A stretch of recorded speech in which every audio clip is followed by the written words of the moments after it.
अस्सलामुअलैकुम वरहमतुल्लाहि वबरकातुहू। कैसे हैं आप सब लोग? उम्मीद है ईमान और सेहत की बेहतरीन हालत में होंगे इंशाअल्लाह ताला। आज हम पढ़ेंगे वसतुल लिसान के बाकी 2 लेटर्स। कौन कौन से थे?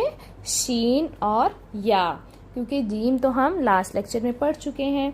अच्छा, इनके मजमुए को क्या कहते हैं? हरूफुश शजरिया। और ये कहाँ से अदा होते हैं? ये ज़ुबान के दरमियानी हिस्से और उसके मुकाबिल तालु से अदा होते हैं। ठीक है, ये थोड़ी सी आपकी रिवीजन हो गई। अच्छा, अब आप शीन को देखें तो शीन के लिए पिक्चर देखें सबसे पहले। अब आप देखेंगे कि इसमें जो हमारी ज़ुबान का सेंट्रल पोर्शन है ना, वो तालु के साथ चिपका नहीं हुआ, तालु के साथ नहीं लगा जैसे कि जीम के लिए लगा था। इसमें थोड़ी सी स्पेस है। अगर ये स्पेस नहीं होगी तो आपकी शीन की आवाज़ बाहर नहीं आएगी। आपको मैंने बताया था ना कि इसकी आवाज़ फैल जाती है पूरे मुंह में, तो इसलिए शीन में बहुत वाज़िया ये वाली आवाज़ आती है, शीन शीन। अगर आपका मखरज सही नहीं होगा, अगर आप उसको सीन सीन इस तरह से पढ़ेंगे, यानी अगर आप उसको अपनी ज़ुबान के दरमियानी हिस्से को तालु के साथ चिपकाने की कोशिश करेंगे तो आवाज़ बाहर को ही नहीं निकलेगी सही तरह से। बहुत इजी मखरज है आपका। बस इसमें आपने थोड़ी सी ये जो ये वाली आवाज़ है ना, ये आपने लेकर आनी है।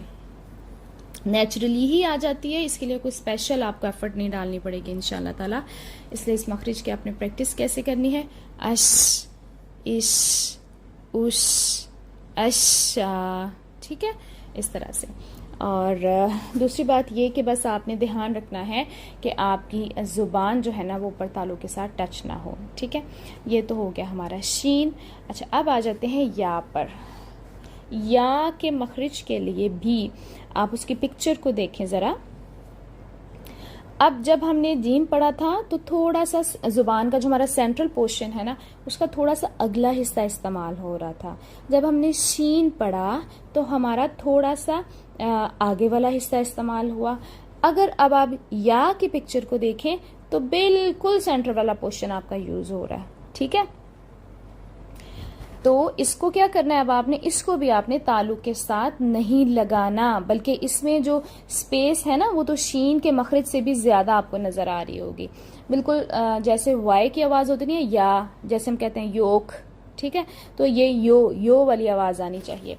अगर आप उसको ज्यादा ऊपर चिपकाएंगे, जैसे जो इंस्ट्रक्शंस जीम के लिए थी ना, वही ऑलमोस्ट हमारी या के लिए भी हैं। क्योंकि अगर हम जुबान को ऊपर ज्यादा चिपकाएंगे या दांतों के साथ लगाएंगे तो हमारी कैसी आवाज आएगी? अज, इज, उज। ठीक है, ये वाली आवाज हमारी नहीं आनी चाहिए। ठीक है, हमारी कैसी आवाज आएगी? आई, ई, उई। ठीक है, ये हमारी साउंड या, ये, यू, ये हमारी आवाज आनी चाहिए। अच्छा, और सबसे इम्पोर्टेंट बात कि यहाँ से हमारे एक होता है या मद्दा, जो हमने पढ़ा था पीछे। कहाँ से निकलता है या मद्दा? या मद्दा निकलता है हमारा जौफ से। इसलिए जब आप यहाँ पर या का मखरज कर रहे हैं तो आपको याद होना चाहिए कि यहाँ से मद्दा वाला जो या है वो नहीं निकलेगा, बाकी जितने भी या है ना वो यहाँ से निकलेंगे। जिसे हम कह सकते हैं या गैर मदिया। यानी गैर मदिया जितने भी या हैं वो यहाँ से निकलेंगे।